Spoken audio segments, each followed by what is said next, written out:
New ইয়র্কের Jackson থেকে আপনাদের সঙ্গে আছে আমি খালেদ মহিউদ্দিন। জুলাই সনদ প্রশ্নে এখনও পুরোপুরি ঐকমত্যে আসতে পারেনি জুলাই আন্দোলনের মিত্ররা। তবে তার চেয়েও যে বিষয়টি আশঙ্কা সেটি হচ্ছে যে অনেকগুলো দলের ভেতরেই নানা ধরনের বিভেদ দেখা যাচ্ছে। বিভেদের সুর এখন সারা দেশে, অনেকের মনে শঙ্কা নির্বাচন সময় মতো হবে কিনা, হলে সেটা কোন নির্বাচন সময় মতো হলেও সেটি একটি সুষ্ঠু এবং শান্তিপূর্ণ নির্বাচন হবে কিনা সে নিয়েও রয়েছে নানা রকম প্রশ্ন। এইসব প্রশ্নের উত্তর পেতে আজ আমাদের সঙ্গে রয়েছে নাগরিক পার্টি বা এনসিপির দক্ষিণাঞ্চলের মুখ্য সংগঠক জনাব হাসনাত আব্দুল্লাহ। জনাব হাসনাত আব্দুল্লাহ, আপনাকে আমাদের অনুষ্ঠানে স্বাগত জানাই। আপনি আমাদেরকে সময় দিয়েছেন আপনার এই নির্বাচনকালীন ব্যস্ততার মধ্যে, নির্বাচনকালীন বলছি আমি, দল গোছানোরও ব্যস্ততার মধ্যে আপনি আমাদের সময় দিয়েছেন, সেজন্য আমাদের কৃতজ্ঞতা এবং শুভেচ্ছা জানবেন। আমাদের সাথে আরও থাকছেন গণ অধিকার পরিষদের সভাপতি এবং ডাকসুর সাবেক ভিপি নুরুল হক নূর। আপনাকে আমাদের অনুষ্ঠানে স্বাগত জানাই। আপনি আমাদের সাথে যুক্ত হয়েছেন, সেজন্য আমাদের শুভেচ্ছা ও অভিনন্দন, কৃতজ্ঞতা জানবেন। কতগুলো প্রশ্ন রয়েছে প্রথম পর্বে, গুচ্ছ প্রশ্ন বলা যেতে পারে, আপনি যদি ছোট ছোট করে একটু জবাব দেন। আমরা অনেকগুলি বিষয় নিয়ে আজকে কথা বলতে চাই। এনসিপিকে নতুন রাজনৈতিক দল যেহেতু, এবং এরকম একটা রাজনৈতিক দল হিসেবে গড়ে উঠছে, তারা আমাদেরকে কোন বাংলাদেশের স্বপ্ন দেখাচ্ছে। আমি প্রথমে যেটি আমি আপনাকে জানতে চাই যে ইলেকশন করার জন্য একটু নিবন্ধিত হইতে হয়, সেই নিবন্ধনের জন্য জমা দিয়েছে, তার মানে অনেকখানি পথ পারও হয়েছে। আমার প্রশ্ন হচ্ছে, এনসিপি দলটাকে যারা নেতৃত্ব দিবেন বা সারাক্ষণ যারা সামনে থাকবেন, আমি যারা পদবিতে থাকবেন, তারা কি এনসিপি থেকে বেতন নেবেন? আমাদের সভাপতি, সেক্রেটারি সহ আমাদের সংগঠনের প্রত্যেকটি পদ সেটি হচ্ছে রোটেট করা হবে যোগ্যতার ভিত্তিতে, এবং একটা টাইম ফ্রেম বেঁধে দেওয়া হয়েছে। আমি দেখেছি খুবই ভালো করেছেন এটা 3 বছর। আমার প্রশ্ন হচ্ছে, প্রথম দিকে যে 5 জন নেতৃত্ব দিবেন বা 10 জন নেতৃত্ব দিবেন, তারা কি দল থেকে বেতন নেবেন কিনা 3 বছর থাকলেও? ওকে, ফাইন। তো সেটা নিয়ে আমাদের নিজেদের মধ্যে কথা হয়েছে, কারণ আপনি জানবেন যে আমাদের দেশের দীর্ঘদিনের যে রাজনৈতিক যে সংস্কৃতি রয়েছে, সেই সংস্কৃতিতে দেখা যায় যে আমাদের দেশের রাজনীতিবিদদের অর্থনৈতিক স্বচ্ছতা নিয়ে সবসময় প্রশ্ন থাকে, এবং রাজনীতিবিদদের বেশিরভাগ ক্ষেত্রে রাজনীতিবিদদের অর্থনৈতিক স্বচ্ছতা থাকে না, এবং সেটা সম্ভবও হয় না। দেখেন আমাদের দেশে যে রাজনৈতিক কালচার, একটা রাজনীতিবিদ সারাদিন সময় দিয়ে সে নিজে আবার নতুন কিছু করবে এবং সেখান থেকে তার জীবন সংস্থান হবে, সেটা অলমোস্ট নেক্সট টু ইম্পসিবল। তো সেই জায়গা থেকে সেটা সম্ভব না। আমাদের দেশে দেখা যায় অনেক রাজনীতিবিদ একই সাথে নাকি আমরা অতীতে দেখেছি, সে হচ্ছে মৎস্য চাষ করে গরুর ফার্মও দেয়, তারপর হচ্ছে তার আইটি ফার্মও থাকে। মানে এটা কিন্তু আমরা দেখেছি, আমরা একদম আমাদের খুব নিকট অতীতে এই ধরনের আমাদের ঘটনা হয়েছে, এবং আমরা দেখেছি সারা বছর ধরে রাজনীতি করে কিন্তু বছর শেষে দেখা যায় ট্যাক্স ফাইলে 1000 কোটি টাকার মৎস্য জায়গা থেকে ইনকাম হচ্ছে। তো এই যে আমরা এক ধরনের দ্বিচারিতার একটা সংস্কৃতি, রাজনৈতিক সংস্কৃতি ছিল না, কিন্তু আমরা ক্রাউড ফান্ডিং পলিসিতে আমরা গিয়েছি, এবং সেখানে আমরা একটা বিষয় নিয়ে আলোচনা চলছে বর্তমানে। আমরা আমাদের জায়গা থেকে প্রস্তাব দিয়েছি, যারা হচ্ছে একদম ফুল টাইম পলিটিক্স করছে, আপনার একটা পদ হোল্ড করে খুব স্বাভাবিকভাবেই অন্য কোনো পেশাতে ওই সময়টায় সময় দেওয়া এটা ডিফিকাল্ট। সেজন্য আমরা প্রস্তাব দিয়েছি যে যাতে করে এটাকে বেতনভুক্ত করা হয়, যেন ওই পার্টিকুলার সময়ে যে সময়টা উনি ওই পদে থাকবেন, যাতে করে অন্য কিছুতে যুক্ত হতে না হয়। ওকে, তো ফুল টাইম যারা পলিটিক্স করবেন তারা আসলে বেতনভুক্ত হবেন। এটি আমরা কমিউনিস্ট পার্টিতে এর আগে দেখেছি, যে তারা ফুল টাইমার হলে তারা এরকম বেতন পাবেন। তো সেই ফুল টাইম কি আমরা প্রস্তাব যারা শুধু নেতৃত্ব দিবেন তারাই পাবেন, নাকি যারা কর্মী তারাও পাবেন? এটা কিভাবে ঠিক করা? আপনারা প্রস্তাবটা কি দিয়েছেন? না, আমরা প্রস্তাবটা দিয়েছি যে আমাদের তো এটার শুধু এক লেয়ারের নেতা কর্মী থাকবে না, শুধু একটা পরিবারের নেতা কর্মী বা একটা শুধুমাত্র ওই যে পিক এন্ড চুজ, যে আমাদের দেশে যেটা হইতো যে নেতার পছন্দ যারা থাকবে তারাই হচ্ছে পদে যাবে, এটার কোনো সুযোগ নাই। যোগ্যতার ভিত্তিতে কাউন্সিল হবে, কাউন্সিলের মধ্য দিয়ে আমাদের হচ্ছে একটা এক্সিকিউটিভ বডি থাকবে, একটা পলিটিক্যাল কাউন্সিল থাকবে, এবং হচ্ছে এক্সিকিউটিভ বডিটা হচ্ছে প্রেসিডেন্ট এবং সেক্রেটারি নিজের মতো করে কর্মসূচি বাস্তবায়নের জন্য যে তাহলে আমরা দেখলাম যে সভাপতি, সাধারণ সম্পাদক বা কেন্দ্রীয় কমিটিতে বা যতখানি আপনারা ঠিক মনে করেন ততজন লোক আসলে এখান থেকে আপনারা বেতন নেবেন, ক্রাউড ফান্ডিং এর মাধ্যমে হোক বা দলের অন্যান্য আয় থেকে হোক, এটা স্বচ্ছভাবে এটা হবে। এটা আমরা প্রপোজ করেছি এবং এটা আমরা দেখেন, আমরা শুরু থেকে একদম এই দল গঠনের শুরু থেকে বা তারও আগে থেকে শুরু থেকেই শুধুমাত্র আমাদের দলের মধ্য থেকে না, আপনি যদি আমরা সবাই চেয়েছি। আমরা মাঝে মাঝে আপনি কিছুদিন আগে একটা জিনিস বলছিলেন যে আমাদের অর্থনৈতিক স্বচ্ছতা নিয়ে যেভাবে প্রশ্ন করা হয় অন্যদেরকে করা হয় না, আমাদেরকে নিয়ে প্রশ্ন করা হবে, এটা খুব স্বাভাবিক। কারণ আমরা কিন্তু এই না না সেটা ঠিক আছে, সেটা ঠিক আছে, সেটা ঠিক আছে। আমরা এখন সেই জায়গা থেকে হচ্ছে আমরা এটি নিশ্চিত করতে যাচ্ছি। ওকে, থ্যাংক ইউ।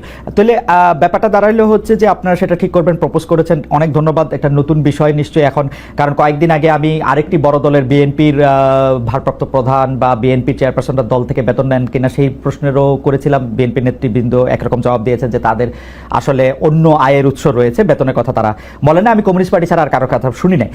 আমার এখনকার প্রশ্ন হচ্ছে যে পার্টি সদস্যরা তো এখন বেতন নিচ্ছেন না, এখন চলছেন কিভাবে?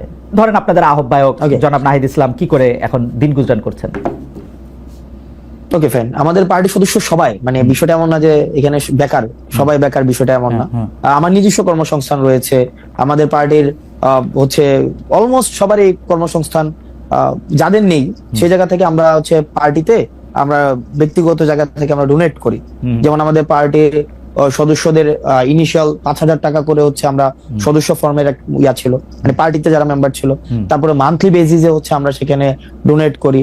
না সেটা তো দলের জন্য, দলের যারা মানে ছিল দলের যে আমরা, এটা তো দলের জন্য আপনারা ডোনেট করতেছেন, দলের নেতার জন্য কি? দলের জন্য না, দলের নেতার জন্য আমরা ডোনেট করছি না। সেই জায়গা থেকে যেমন আমার জায়গাটা, মানে আমার জায়গাটা হচ্ছে যেমন আমি আমার অর্থনৈতিক বিষয় নিয়ে আপনার সাথে, না সেটা ঠিক আছে, আমি আপনার কথা জানতে চাইছি না, কারণ আপনার কথা, আপনি বহুবার আপনি প্রশ্নের সম্মুখীন হচ্ছেন, আপনার কোচিং সেন্টারের কথা শুনেছি, আপনার অনেক কিছু শুনেছি যে পার্টিতে আপনি ছাড়াও আরো অনেক নেতা নেত্রী রয়েছেন, দলের আহ্বায়কের কথা আমি বারবার জানতে চাইছি, কারণ হচ্ছে আমার অসংখ্য কলিগস রয়েছে। দেখেন আমাদের অসংখ্য কলিগস রয়েছে যারা নিজ নিজ জায়গায় প্রতিষ্ঠিত।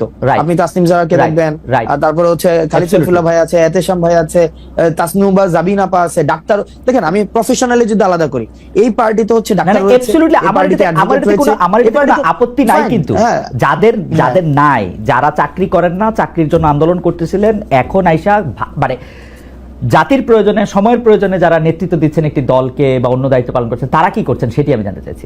তাদের ক্ষেত্রে দল থেকে সাহায্য করা হচ্ছে কিনা বা টাকা দেওয়া হচ্ছে? একটা জিনিস দেখেন, সাংগঠনিক খরচের দায় দল নেয়। একটা রাজনীতিবিদ সাংগঠনিক যে খরচটা করবে সেটা তো আপনার দল থেকে সেটা ব্যয়ভার বহন করা হয়। আমি কোথাও জায়গায় সফরে গেলাম, কোন একটা মিটিং অ্যারেঞ্জ করলাম, কোন একটা কর্মসূচি বাস্তবায়ন করলাম, এটা আমার দল দিবে। সে বেকার হোক, সে কিছু করুক আর না করে, এটা কিন্তু দল দিচ্ছে। এখন তার ব্যক্তি পরিসরের খরচ সেটা সে কিভাবে সংস্থান করে, সেটা তার বাবা দিচ্ছে নাকি সে নিজে করছে, বা তার পারিবারিক সেই ধরনের সংস্থান রয়েছে কিনা, সেটা ব্যক্তি জানবেন। আমার মনে হয় যে আপনাদের দলের যে আহ্বায়ক আছেন, যে সদস্য সচিব আছেন, তারা কি করে আসলে মানে তারা তো দুইজনই তারা প্রায় চাকরি শুরু করেন নাই, ছাত্র ছিলেন, তেমন ব্যবসার সাথে যুক্ত ছিলেন না, আমরা জানি। তারা কি করছেন এটি যদি সামনে আসতো, আমাদের তরুণরা এক ধরনের সেটা নিয়ে ভিন্ন, সেটা নিয়ে কথা হতে পারে, কিন্তু আমাদের সাংগঠনিক যে খরচ, আমি সাংগঠনিক খরচের কথা আমি জানতে চাইছি না, আমি জানতে চাইছি যে রাজনীতি করার ক্ষেত্রে নতুন রাজনৈতিক দলের নেতৃবৃন্দ আসলে কিভাবে, কার বাসার বাজার কিভাবে হয়, কার বাসার বাজার কিভাবে হয়, ওনারা তো একদম যে ওনারা সিঙ্গেল সবকিছু ডিল করে, বিষয়টা এমন। ওনাদের ফ্যামিলি সদস্য রয়েছে, ওনাদের পরিবারের সদস্য রয়েছে, নিশ্চয়ই সেটা ওনারা ভালো বলতে। আচ্ছা ঠিক আছে, আপনাদের পার্টিতে পূর্ণাঙ্গ কমিটি বলতে আমরা যেটা বুঝি, সভাপতি, সাধারণ সম্পাদক, যার কথা বলেছেন, সেটি কবে আসবে? আপনারা কি এই জায়গাগুলি ফাঁকা রাখছেন উপদেষ্টা মাহফুজ এবং উপদেষ্টা আসিফ ফিরে যেন আসলে সেটি হয়, সেটির জন্য? না এখনো কেন আহ্বায়ক কমিটি? না আপনি উপদেষ্টা মাহফুজ, উপদেষ্টা হচ্ছে আসিফ, ওনারা যে আমাদের পার্টিতে আসবে বা আদৌ রাজনীতি করবে কি করবে না, সেই সিদ্ধান্ত ওনাদের। এমনও তো হতে পারে ওনারা অন্য রাজনৈতিক দলে যেতে পারেন, এটা ওনাদের সিদ্ধান্ত, যে ওনাদের মতো করে আসলে এটা হবে। আমরা কি কোনো কাজ, এটা এক ধরনের রং পারসেপশন, এটা সম্পূর্ণ রং পারসেপশন। মানে এবং আমি আপনাকে এটা ওনারা তো আপনাদেরই মানে ভাই, বন্ধু, সহযোদ্ধা, সহনাগরিক। ওনারা কি, আমি জিজ্ঞেস করতে চাই, ওনারা কি এনসিপির প্রতিনিধিত্ব করছে সরকারে? আমার কাছে এনসিপির তো তখন জন্ম হয় নাই যখন তারা সরকারে গেছিলেন।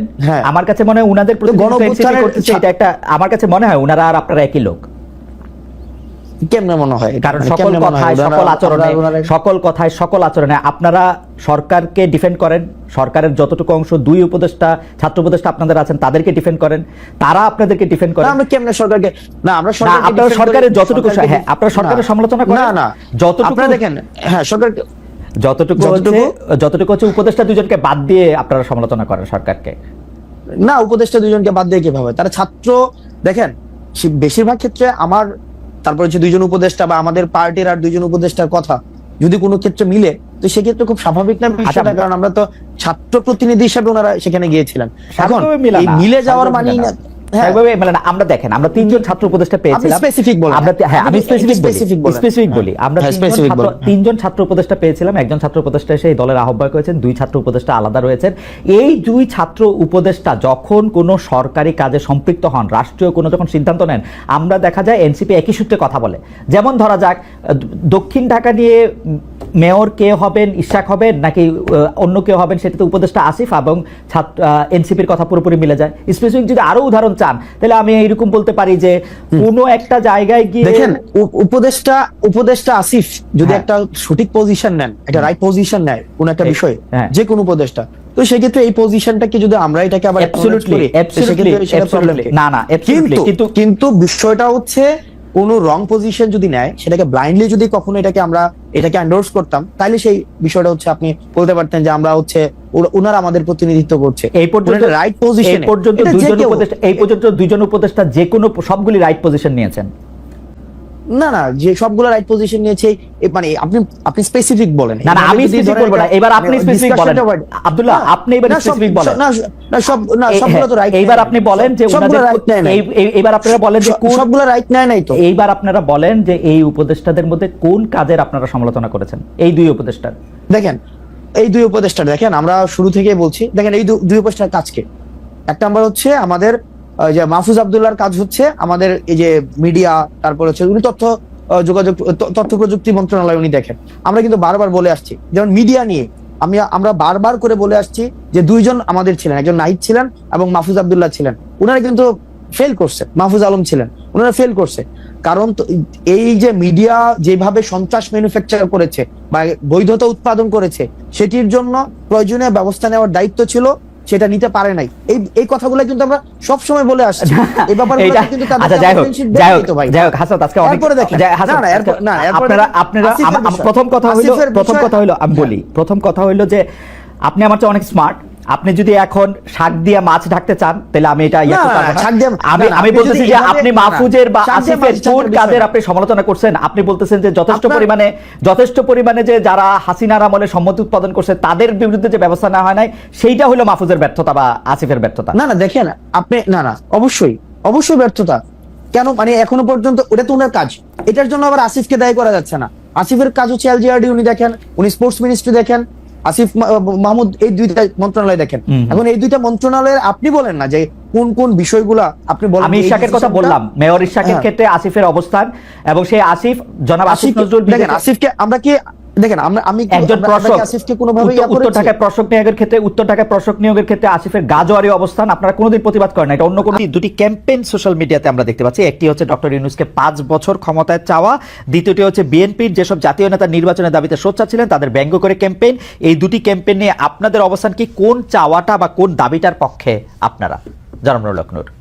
ডক্টর ইউনূসকে 5 বছর নির্বাচিত সরকারে পাওয়ার একটা আকাঙ্ক্ষা আমাদের এই আন্দোলনের, বিশেষ করে ছাত্র আন্দোলনের একজন পরিচিত ছাত্র নেতা তিনি ফেসবুকে স্ট্যাটাস দিয়েছিলেন, যেটা কি মূলত অনেকে ভেবেছে যেহেতু তার সোশ্যাল মিডিয়াতে একটা বড় ফ্যান ফলোয়ার্স আন্দোলন কেন্দ্রিক আছে, অনেকে সেটা কপি করেছে, প্রচার করছে, ভাবছে যে যেহেতু তারা এই আন্দোলনের একটা পরিচিত মুখ বা পরিচিত নেতা, কাজে এটা হয়তো তাদের দৃষ্টিভঙ্গি। এবং যেহেতু তাদের মধ্যে আবার সরকারেও তাদের দুজন এখনো প্রতিনিধি আছে, 3 জন ছিল, একজন পদত্যাগ করে দল গঠন করেছে, অনেকে ভেবেছে তাহলে এটা বোধহয় এই সরকার ছাত্র নেতা তাদের একটা মনোভাব, তো কাজে এইটাকে পাবলিকলি এন্ডোর্স করা বা এটার পক্ষে জনমত গঠন করা, এইরকম ভাবেও কেউ ক্যাম্পেইনটা করতে পারে। তবে এটার সরকারের পক্ষ থেকেও জানানো হয়েছে যে এই ধরনের চিন্তা ভাবনা তাদের নাই।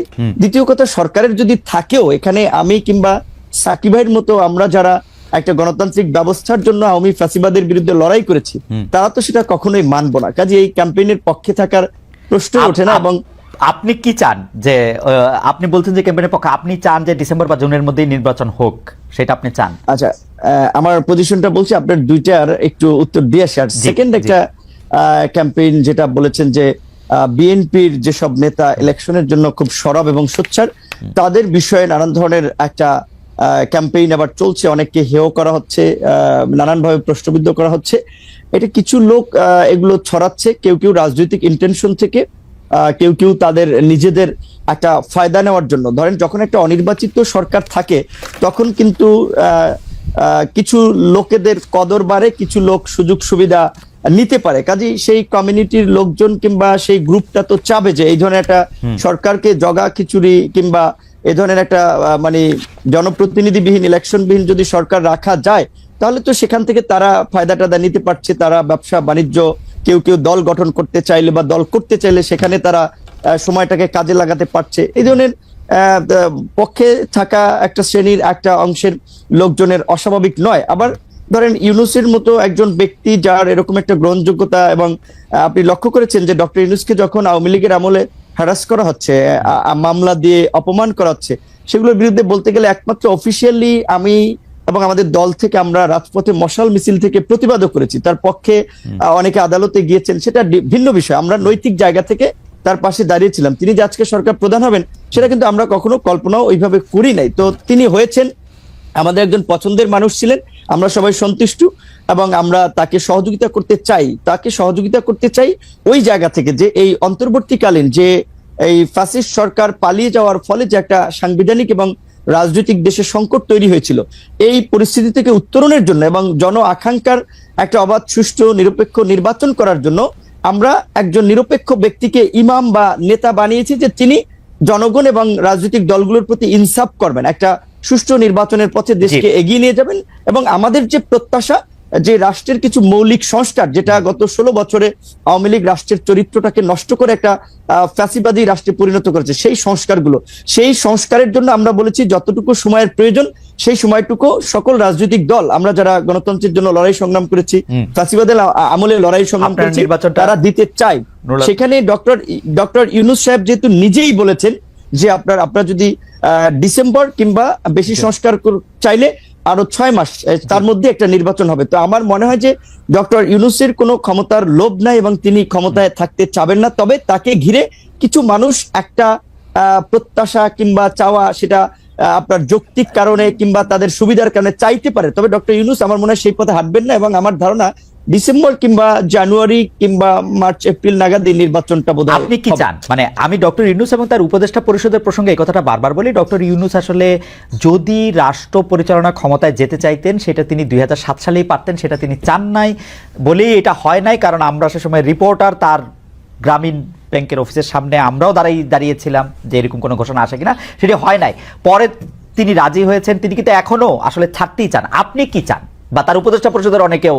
রাইট, এইখানেই আমি একটা কথা বলা দরকার আপনার এই প্রোগ্রামের মাধ্যমে অডিয়েন্সদেরকেও। দেখেন, এখন ডক্টর মোহাম্মদ ইউনূস চাচ্ছেন না, আমরা যতদূর ওটাও জানি, স্বাভাবিকভাবে তিনি একেবারেই ইলেকশন দিয়ে এই বিতর্কের মধ্যে ঢুকবেন না, এবং একটা রাজনৈতিক উত্তরণের জন্য তিনি দ্রুত ইলেকশন দিতে চান। এখন তাহলে ধরেন আমাদের এই আন্দোলনের পরিচিত একজন ছাত্র নেতা, তিনি ছাত্র নেতা হলেও তার একটা দায়িত্বশীল জায়গা আছে। তিনি যখন এই স্ট্যাটাসটি দিলেন, কিংবা আজকে আমি পুরো নিউজ দেখি নাই, হেডলাইনটা দেখেছি যে স্বরাষ্ট্র উপদেষ্টার একটা বক্তব্য হেডলাইন হয়েছে, এরকম বলেছেন যে বাংলাদেশের জনগণ এখন ডক্টর ইউনূসকে 5 বছরের জন্য চায়। রাইট। তো এখন এইটা আপনার আমি বলাটা এক ধরনের, আরেকজন বলাটা এক ধরনের, সরকারের একজন উপদেষ্টা বলা কিন্তু অন্য মিন করে। তো তারা এই যে কিছু লোক যে ডক্টর ইউনূসের ঘাড়ে আবার বন্দুক রেখে নিজেদের ফায়দার জন্য একটা রাজনৈতিক, আমি মনে করি আরেকটা জটিলতা তৈরি করার চেষ্টা করছে, কিংবা দেশের মধ্যে আরেকটা অস্থিরতা তৈরির চেষ্টা করছে। কারণ স্বাভাবিকভাবে আমরা যারা গণতন্ত্র, ভোট এবং নির্বাচনের জন্য শেখ হাসিনার এই ফ্যাসিবাদের বিরুদ্ধে 16 বছর লড়াই করেছি, তারা তো যত দ্রুত সম্ভব একটা গণতান্ত্রিক ব্যবস্থার পুনঃপ্রবর্তন চাই। এটাও তো রাষ্ট্রের সংস্কারের একটা অংশ। সেক্ষেত্রে ইউনূস স্যার যেখানে বলেছেন ডিসেম্বরের মধ্যে কিংবা প্লাস মাইনাস 6 মাস, সেক্ষেত্রে আমি মনে করি এখন যেহেতু আমাদের সংস্কার কমিশনের জাতীয় ঐক্যমত্য যে কমিশন, তারা ইতিমধ্যেই সংস্কার নিয়ে রাজনৈতিক দলগুলোর সাথে সমঝোতার সংলাপ শুরু করেছে। সেক্ষেত্রে সরকার যদি চায় তাহলে ডিসেম্বরের মধ্যে নির্বাচন হতে পারে, সেটা কিন্তু অস্বাভাবিক না। আর নির্বাচনটা যত তাড়াতাড়ি হবে সেটা দেশের জন্য মঙ্গল হবে। নির্বাচনবিহীন দেশের গণতন্ত্র, স্বাধীনতা, সার্বভৌমত্ব নিরাপদ নয়, আমরা মনে করি। যেটা নির্বাচন যত তাড়াতাড়ি হবে তত দেশের জন্য মঙ্গল হবে, বলবেন। কিন্তু আপনার ব্যাপারে জনাব নূর, দর্শকরা মন্তব্য করছেন যে আপনি এখন সকালে একরকম বক্তব্য দেন তো বিকালে বিপরীত বক্তব্য দেন। এই নিয়ে কি বলবেন? গত কয়েক মাসে আপনাকে সোশ্যাল মিডিয়ায় যে এই আলোচনা আছে এটি আপনি লক্ষ্য করছেন কিনা? আমি উদাহরণ দেই কোন কোন বিষয়ে বলা হয়েছে। আপনি কখনো অন্তর্বর্তী সরকারের প্রশংসা করেন, কখনো সমালোচনা করেন, কখনো বিএনপিকে জোটবন্ধু বলেন, কখনো তাদের চাঁদাবাজির সমালোচনা করেন, কখনো নাহিদদের প্রশংসায় ভাসান, আবার কখনো ওদের সরাসরি ভাবে সরকারি পদ ছাড়তে বলেন, বিভিন্ন অন্যায় অত্যাচারের কথা মনে করিয়ে দেন। আমি মনে করি এর সবই ঠিক আছে, আপনি কি মনে করেন যে আপনি কি আসলে সকালে এক কথা বলছেন, বিকালে এক কথা বলছেন? এইটার ইন্টারপ্রিটেশন কি এরকম হইতে পারে যে আপনি কারো না কারোর সাথে কোনো না কোনোভাবে কোনো না কোনো নেগোসিয়েশনের মধ্যে আছেন? জনাব নুরুল হক নূর। রাইট, এখানে একটা কথা পরিষ্কার যে দেখেন, আমি কিংবা আমাদের দল গণ অধিকার পরিষদ আমরা রাজনীতিতে কিভাবে এসেছি এটা আপনি সহ ইনক্লুডিং পুরো দর্শক জানে।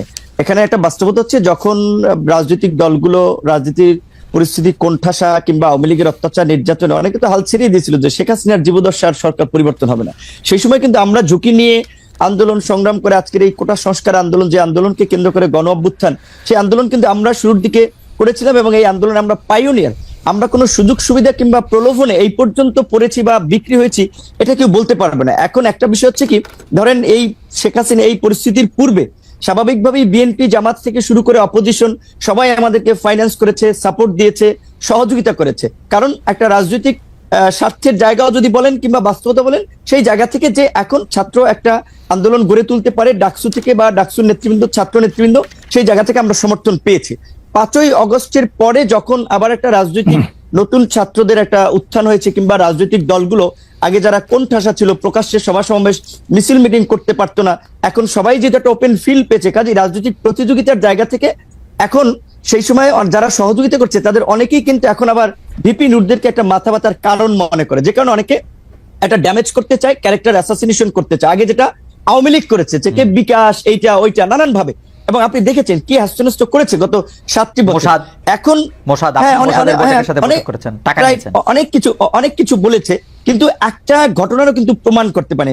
এখন আমি পরিষ্কারভাবেই যেটা বলি, শুরুর দিকে আমি বলেছিলাম, সেটা আপনার শুধুমাত্র কোনো পাবলিক আলোচনা না, একেবারে জাতীয় ঐক্যমত্যের কমিশনের সাকিব ভাই তো সাক্ষী, সাকিব ভাই তো ছিল যখন সর্বশেষও যে জাতীয় সংলাপ হয়েছে, যেখানে সমস্ত রাজনৈতিক দলের নেতৃবৃন্দ ছিলেন, জাতীয় ঐক্যমত্য কমিশনের সদস্যরা ছিলেন, তাদের পরিচিতি পর্বে সেখানে আমি বলেছিলাম যে আমরা মনে করি যে বর্তমান যে অন্তর্বর্তীকালীন সরকার, এইখানে উপদেষ্টাদের সক্ষমতার ঘাটতি আছে, দক্ষতা অভিজ্ঞতার ঘাটতি আছে। যেখানে একজন উপদেষ্টার নাই একটা মিনিস্ট্রি চালানের অভিজ্ঞতার, তারে দিয়ে রাখছেন 3টা, সরকারটা চলবে কিভাবে? কাজে যদি আপনারা প্রকৃত অর্থে দেশের ভালো কিছু করতে চান, আপনারা এই উপদেষ্টা পরিষদকে জাতীয় সরকার, পলিটিক্যাল পার্টিগুলো এবং আন্দোলনের অংশীজনদের সাথে আলোচনা করে 2 বছরের জন্য এটাকে জাতীয় সরকারের রূপ দেন এবং এটাকে তারপরে আপনারা সংস্কারগুলো বাস্তবায়ন করেন।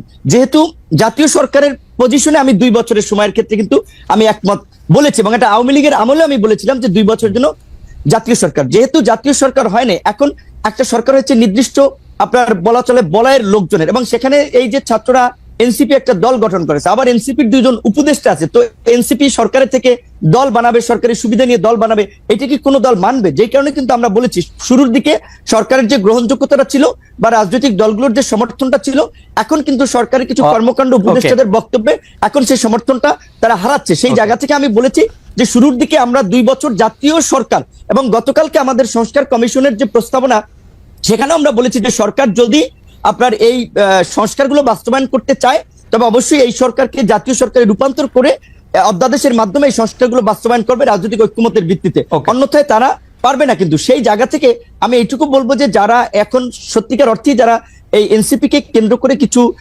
নতুন সুবিধাভোগী লোক তৈরি হয়েছে, যারা আগে কোনোদিন মিছিল মিটিং এ দেখিনি, রাজপথে দেখিনি, এখন তারা সমন্বয়ক, বড় বড় নেতা, এখন তারা মনে করছে যে আমরা যারা নির্বাচনের কথা বলছি তাদের খাবার তো বন্ধ হয়ে যাবে। যেই কারণে অনেকে ইন্টেনশনালি সোশ্যাল মিডিয়ায় এই ক্যাম্পেইনটা করছে যে বিপিন নূর সকালে এক কথা বলে, বিকেল এক কথা বলে।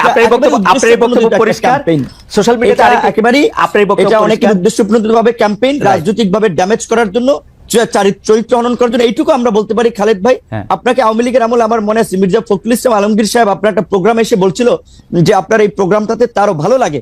এখন দেখেন আপনাকে কিন্তু অনেকে গালি দিচ্ছে, আবার আওয়ামী লীগের দালাল কাছিবাদের দোষর বলে। অথচ আপনি যখন আওয়ামী লীগের আমলে ছাত্রলীগ কিংবা অনেককে এসে করা প্রশ্ন করেছেন, তখন আমরা তালি দিয়েছি, এখন আবার আমরা গালি দিই। এই যে আমাদের যে একটা স্বভাব, এই যে একটু বলি খালেদ ভাই, এই যে আমাদের যে মানে বলবো যে সস্তা একটা যে স্বভাব, আমার পক্ষে গেলে তালি, বিপক্ষে গেলে গালি, এইখান থেকে যদি আমরা জাতিকে বের করে নিয়ে আসতে না পারি, আমাদের সোসাইটিকে যদি সচেতন না করতে পারি, তাহলে কিন্তু আমরা যে নতুন বাংলাদেশ বিনির্মাণের কথা বলছি, রাষ্ট্র সংস্কারের কথা বলছি, এগুলো কিন্তু টেকসই হবে। আমাদের মানসিকতার পরিবর্তন। আমার মনে হয় যে এই ব্যাপারে কোনো সন্দেহ নাই। তবুও সোশ্যাল মিডিয়াতে যেহেতু আমার বিরুদ্ধে একটা সোশ্যাল মিডিয়াতে কথা আছে, যদিও এই প্রশ্ন আপনাকে অনেকবার করেছি, তারপরেও এই প্রশ্ন আপনাকে আরেকবার করছি, এটা যদি আপনি হ্যাঁ বা